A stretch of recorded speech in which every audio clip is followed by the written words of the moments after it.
Here I'm just going to demonstrate sorting of vectors. So this is a program that contains a selection, sort, and an array. So I've included my vector library, and instead of declaring an array of values that stores these 6 elements, I've declared a vector called values, and I've used pushback to store those 6 elements. So because it's a vector, I shouldn't need a size anymore. And so I'm going to take a look at my show arrays function, and really all I need to pass this now is a vector. I don't need to pass it the size because I can use the size function from vectors. So I'm just going to say vector int values, and I'm going to call this guy show vector.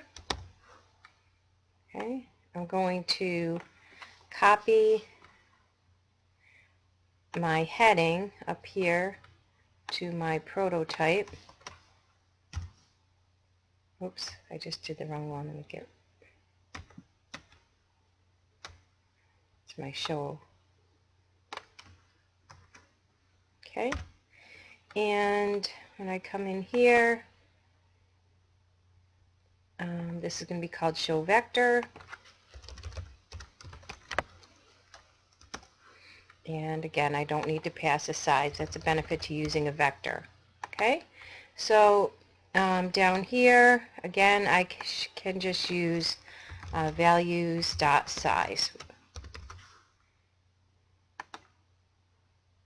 Oh, not value. Values is the name of my array. Okay. Oh my goodness. What was the name of this? It must have been called array, so let me just do that. It's values in the main program that they call it array here, so that's okay. Alright, so that's what I need to do there. And then for my sort, again, I'll just need the vector itself. And the name of it here is array. Now this needs to be a reference parameter because once it gets sorted, we do want to change it. And it's going to be changed and sent back to the main program.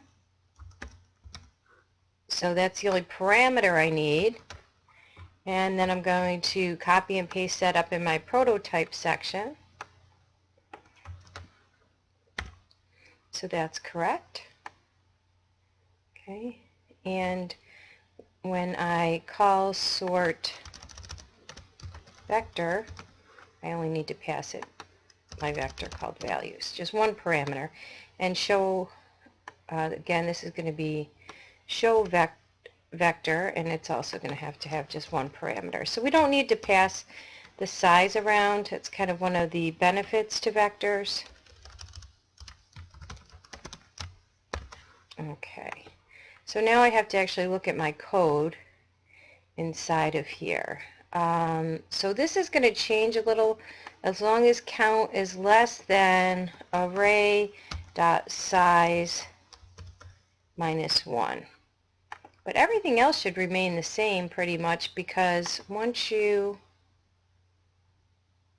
oops, I'm missing a parentheses in there, size minus 1. Okay.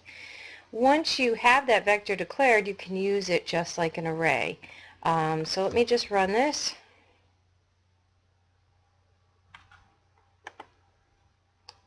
Okay, I've got something missing here. Wow.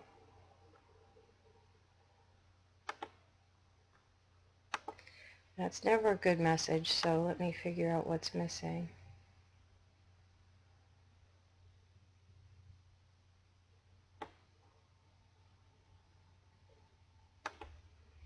Okay, so it turns out I was missing a semicolon here after my copy and paste.